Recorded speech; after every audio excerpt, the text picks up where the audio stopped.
When we think of modern Japan, armor is not a big aspect of it. It's usually naval or aerial capability that usually outshines these ground vehicles. And rightfully so. Japan is not a large tank army. They're a mountainous island chain, and, well, tanks typically aren't great at jumping islands. So, the Type 10 and the Type 16 fit within that context, but they're quite interesting in and of themselves, which is why we're going to take a look at them today.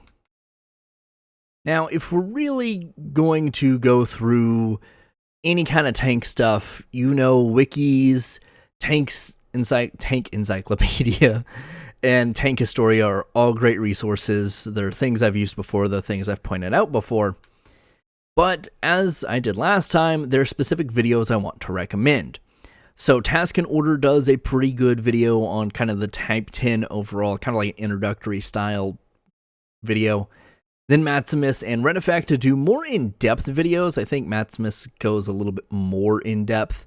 But if you want I want to say negative, but a more critical look at the Type 10 Red Effect is kind of the way to go. And if you want this in the context, the Type 10, the Type 16, in Japan's overall force structure and how they're intended to be used, Battle Orders video is phenomenal for that. And yes, that is the same one I've recommended in both of my previous videos. It won't be in the F2 one because I don't think it actually mentions F2s. So there you go. But all four of these videos are good. They offer different perspectives. So be sure to check them out when you're done watching this one. So why am I going to talk about this? Well, of course, it's Japan month. That's kind of the thing. The poll also indicated you guys wanted me to talk about the Type 10. And I believe someone in a video comment on the thread in my community page or on my community tab here on YouTube said, hey, look at the Type 16 as well, which makes a lot of sense. I mean, they're a lot closer than what you would kind of assume, especially looking from Western standards. But anyway, Japan has a unique need for both of these platforms. The Type 10, of course, is a main battle tank. It's very modern in terms of pretty much all of its metrics and statistics. So you're looking kind of right up there with the K-2, the Abrams, the more modern Leopard variants. And then the Type 16 is a little unique. But once again, Japan has unique needs, which ties into the U.S. Army looking at the M10 Booker and the need for like a light tank or a mobile gun or a infantry support gun, whatever you want to call it, basically a lighter version of your main battle tank that's slightly ungunned, right? It's not the 120 millimeter, it is a 105 in both instances.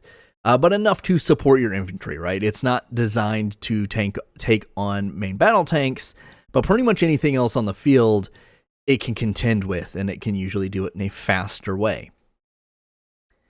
Now, what am I going to cover specifically in this video?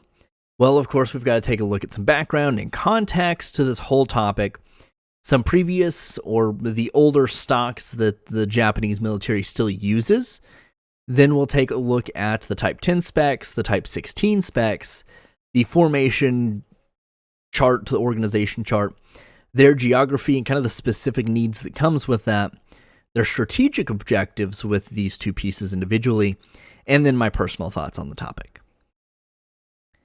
So let's look at the background, and I'll go more in depth on this in a moment when we get to geography. But Japan is unique for a couple different reasons. Geographically speaking, it is a lot of different island chains. Now, of course, your main large 4 islands there, those are not really as much of a concern. There's a lot of infrastructure that gets you close or ties you in. So this isn't as much island hopping as it is you get down to those southeastern islands as you get down towards Taiwan. That is where the ability to airlift or sea lift or be very mobile becomes significantly more important, which is some of the more modern developments I'll talk about in a moment. So that geographic portion, or just the fact that it's made up of islands largely, will shape the strategic objectives and the overall purpose of Japan's military, in this context, their ground forces. But they're also mountainous, which restricts the ground forces once again from being able to field like a large group of tanks, because tanks don't usually do super well in mountain ranges. All of this in the same context that I didn't put here, but regardless, that Japan, through Article 9, doesn't really have the means to have offensive weaponry. Now, the definition of offensive weaponry has changed, and the interpretation of Article 9 has changed many times over the years. But regardless, that is still a large perspective when you're looking at arms procurement, as well as arms development in the case of the Type 10 and the Type 16. There's not a big emphasis put on having a large army to do big maneuvers, or having these super large, overpowered pieces of equipment.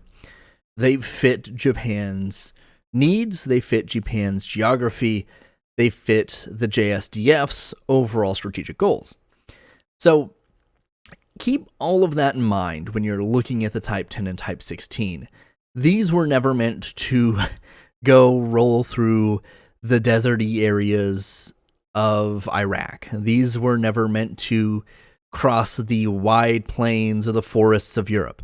These are specifically designed to operate on Japan's home islands, and that's pretty much it. Now, what have they used in the past? Well, there are two other big mainstays. They have a couple of APCs and just general vehicles, but the two big ones that they still utilize that are important for this context: the Type 90 main battle tank you see up there, which, yes, looks somewhat like a fairly modern-ish Leopard, like the A5, A4, A5 variants, maybe. And then the Type 89 IFV, which doesn't not look like a Bradley with a bunch of stuff put on it, but it is different. It is indigenously developed. In both of these cases, these are indigenously developed tanks. These are not licensed productions of anything else. Well, they may have some licensed pieces, like the Type 90. They are specifically developed in Japan. Now, they have not been retired. They both are still in active service with Japan and will likely continue to be for at least the next 5 to 10 years, depending on production and training and all that fun stuff. Now, on to the more modern pieces of equipment that we're here to talk about. So the Type 10 main battle tank uses a Japan Steelworks, JSW, 120mm L50 or L55 caliber gun. This is, once again, indigenously developed. This is not a licensed production of anything. However, it is fair to note that Japan did do a licensed production of the Type 90's gun, which was a Rheinmetall gun, if I am correct in remembering that. But this is just kind of based on that experience, not necessarily based off a previously existing gun. Its armor is a nanocrystal steel and a modular ceramic composite armor with a light armor package that goes on the top. But as far as like specifics, we don't really know. One thing that a lot of people give this tank in particular, by extension the K2, a lot of hell for is it's incredibly light. It's 48 tons fully loaded. By comparison, the Abrams, which is obviously the other end of the scale, but the more modern versions of the Abrams come in just under 70 tons, like 66, 67, 68, depending on. So quite a bit heavier, right? This is something a lot of people, and I don't know, there's a lot of reason to be skeptical of a much lighter tank being more vulnerable to attacks, very reasonable. However, I do think it is important to note that Japan has done this in the past, not necessarily to the Type 90 that I know of, also possible, but the F2. The F2 and the F-16, which is part of why I'm covering the F2 in the next video, are effectively the same plane from a conceptual standpoint. However, the US did not want to let Japan do license copies, and Japan didn't want to do a license copy anyway necessarily. They came to this compromise. Japan used the F-16 as a basis, made the F-2, they used the F-16 as a basis for the F-2, made the F-2 larger and lighter weight. That nanocrystal steel is probably a big portion of this, so we shouldn't write the Type 10 off by any means. Now, it's important in this and the K2's instance to note a lot of, and I'll talk about it more in a moment, but a lot of the intended use, a lot of the tactics that are taught with this are not to the extent of, hey, we're rolling around open fields. It's defense-minded, so it's laying in wait, it's ambushing, it's using the terrain to your advantage, and when you have a tank like this that is designed to operate in mountainous terrain, which is most of your main islands, you're going to use those geographic features to your advantage. This is not Ukraine. These are not wide open fields. I understand the skepticism between this and the K2 for being lighter, but we have to understand that they don't need to be able to have a slug match in an open field because South Korea and Japan, just statistically speaking, are not made up in a majority sense of fields. They're majority mountains. And we'll take a look at geography and tactics in a moment, but I just wanted to put that out there. So, its road speed goes up to 43 miles an hour or 70 kilometers an hour, an operational range of 310 miles an hour or miles or 500 kilometers. Once again, it should be noted, rough terrain is going to restrict that as well. It has a crew of 3 people, commander, gunner, and driver. So yes, this does use an autoloader. It also, much like the K2, uses a hydropneumatic suspension system, which means it can raise and lower the front, the back, the left, the right. So, once again, for mountainous terrain, pretty advantageous feature. Once again, also uses an autoloader and has the capability to use, or to change its main gun from L50 to L55. It also has a specific type of ammunition only it can use. I'm sure that there's some variability to that, but reasonably speaking, I wouldn't imagine that would be a big deal. And for the most part, this gun, from my understanding, can use pretty much all of the NATO ammunition. So just kind of an extra little bonus, kind of like well, it's not the same, but the Korean top attack munition. It's not top attack, but it's something specific to this. Now, the Type 16 is a little different. As you can see, it's wheeled, not tracked. It does have a 105mm gun, once again developed by JSDF, the L52 gun. This also uses a reloader or a loader, so it is a crew of 4. We'll talk about that in a second. Its armor, I couldn't find anything specific, but they did do testing and it was able to resist from the front up to 20 and 30mm rounds. Now, I don't know as far as the testing goes, is that repetitive fire, what type of munition was used in that, and what it does from the side. Now, this, oddly enough, while not necessarily intended to be used in the same manner as the French RC-10s, functions in a very similar manner, right? It's quick, it's agile, you're going to use it for recon to an extent, but you're also going to use it for your rapid response units, which once again, we'll take a look at in a minute, for island hopping. One of the big features is this has airlift capability, which is, once again, something the M10 was kind of purpose-built for. Anyway, it has a weight of 26 tons, a speed of 62 miles an hour on the road, or 100 kilometers an hour, an operational range of 250 miles, or 400 kilometers. Once again, your difficult terrains are going to make that a little different. But yeah, airlift is one of the biggest things here. Being able to island hop and provide armor or higher levels of firepower to your infantry is pretty significant. The Chinese have something similar. It's more of like an amphibious tank than anything, but still something kind of similar and comparable to it. So being able to airlift or to an extent sea lift this onto these islands is very significant, and which is why this is being conjoined into this video. So what formation is this being used in for the most part?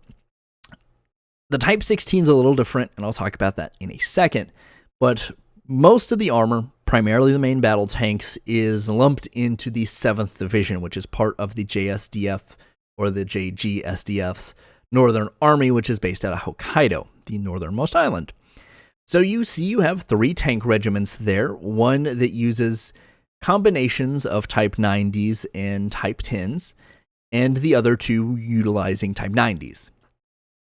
You'll see the infantry regiment, which is part of this division, is also using the Type 89 IFV, but pretty much all their other companies, or I guess 3 of them, are using the Type 89 IFV, while the rest are using the Type 73 APC. Then you have artillery, anti-air, their maintenance, and then their headquarters and command structure. So as far as this goes, this is primarily where all your heavy equipment goes. Type 16 is a little different because it's primarily going to be used with the rapid response units. And to my knowledge, I believe there are 2 different divisions that have those, but they're very small. They're not a large contingent force. They are fairly small to be able to be deployed quickly, to be agile, to be able to hop island chains fairly consecutively, which is why you're not seeing any of those Type 16s in this chart. Now, in terms of geography, as I said, lots of mountains. Now, I believe on one of my K2 videos, someone did mention that the topographical maps like this are a little deceiving, right? If you look, the distance meter there on the right, which is in meters, oddly enough, makes jumps, right? It goes 0 to 50, 50 to 250, and then from there, you have a lot more height, which is usually a little bit more difficult. But you're looking more at gradation here than you are necessarily specific colorations. And as you can see, a little bit of South Korea over there, they do have some more level areas, right? And, just because you're looking at something that's kind of in the green to orange range doesn't necessarily mean it's mountainous by any means. However, Japan's a little different, right? Both are mountainous, but Japan doesn't really have a consecutive plain. There's not one that bisects the country in any form or fashion. So if, for instance, North Korea, China, or Russia were to land on the eastern coast, they're going to have some difficulty navigating their way to the western coast. Vice versa, although I don't know why they would come in from the Pacific. So that is part of why the Type 10 is not more prevalent, right? Eventually, it is intended to replace most of the Type 90s in service. But Japan's not really in need of a lot of armor, right? Being a mostly defense-focused military, units that, infantry units that have anti-tank capabilities are going to be significantly more important. Helicopters that have anti-tank capabilities, drones are probably going to be something they're really going to focus in on, as opposed to having tanks. And we'll see in a moment, their tank deployments are usually designed around the concept of ambushing, right? It's not that you want to roll out and face the enemy head on. You want to use that rigorous terrain to your advantage and, fight something that maybe has a little bit more armor than you, but can't maneuver in that area quite as well. And as you see here on the right-hand side, I was just going to list the mountain ranges, but I felt like this graph did significantly better than I did. So, yeah, there's a lot of mountain ranges, as you can see here. Japan, very mountainous. Bit of a problem when you're looking at massive tank armies, which is why you have the split between the Type 10 and the Type 16. So, strategic objectives. Well, this is primarily where the Type 16 comes in, right? It's designed for rapid response. It's designed to support those rapid response units whenever they're deployed. Mostly, typically in naval invasions or island hopping operations. So the ability to airlift or sea lift one of these is very important, because otherwise you're not getting it on the island. which is a bit of a problem if your enemy has any kind of armor on the island. So being able to fit at least one of these, I believe there's some speculation that maybe 2 would fit, but at least one on a C-2 would allow you to fairly rapidly deploy these. And seeing as Japan does have a quite capable air force, the ability to do this would not be too unrealistic. Now, you also have the overall design within kind of the force structure of this very cooperative work, right?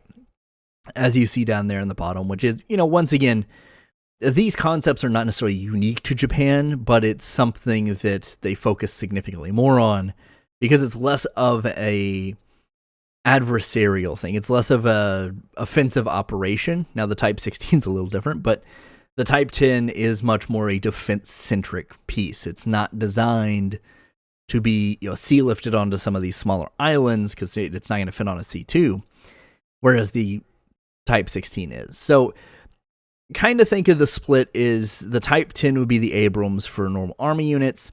The Type 16 would be like if we purpose-built a tank for the Marines. Same concept. Or similar enough, right? But yeah, so communications. These are not designed to operate individually. They're designed to operate within larger set units to coordinate fire. Type 16s more so with infantry units, but Type 10s to a similar extent. So these are not tanks that are rolling out 1 by 1 or 2 by 2. They're designed to operate in larger collectives. So my personal thoughts. What is the overall point of the Type 10? It's not a point that most countries get, right? Korea, to an extent, is in a very similar boat with the K-2, which is why I think there's a lot of skepticism from the Western world, is we aren't really not necessarily into the idea of a more defensive tank, but we don't really see operations in areas that would be geographically beneficial to these types of tanks. But the Type 10 and the K-2 are some of the most modern tanks to come out. So as far as their potential, we don't really know. They're still very new by comparison. The K-2 comparison also makes a lot of sense. They're designed to operate in similar geographies. They're designed to operate in similar manners, right? With kind of a more defensive aspect. But regardless, they are very different from most of your Western pieces. Now, I don't foresee Japan following in Hane Rotom's steps here with the K-2 being exported to several European countries, as the overall estimate of Type 10 production is fairly low. And while Japan has started to export more arms globally, this is probably not one of them, right? There are very few countries I can think of, at least off the top of my head here, that would benefit from a tank like this, right? Now, if you want to have the conversation of what tank is better, the K-2, the Type 10, the more modern Leopard variants, whatever, go ahead and do that in the comments. But realistically, I don't think really the K-2, the Type 10, in most Western tanks are comparable because they're designed for different purposes, right? Not to say you couldn't see a K-2 or a Type 10 rolling around in Iraq or Afghanistan necessarily, or in Ukraine. Obviously, they wouldn't be sent, but you know what I mean. But they're not designed for that. Whereas something like the Abrams, the Challenger 2, the Leopard to certain degrees is. So these, I think, in the context of which they're produced and used, are very good tanks. Exportable? In the Type 10's case, not so sure. But possibly. I don't know. Who knows? Maybe a Southeast Asian country will be like, hey, let's get in on this. But no one really knows. Anyway, those are my thoughts. Let me know yours in the comments below. Thanks for sticking with me for about 25 minutes here. I do greatly appreciate it. And I'll see you in the next one.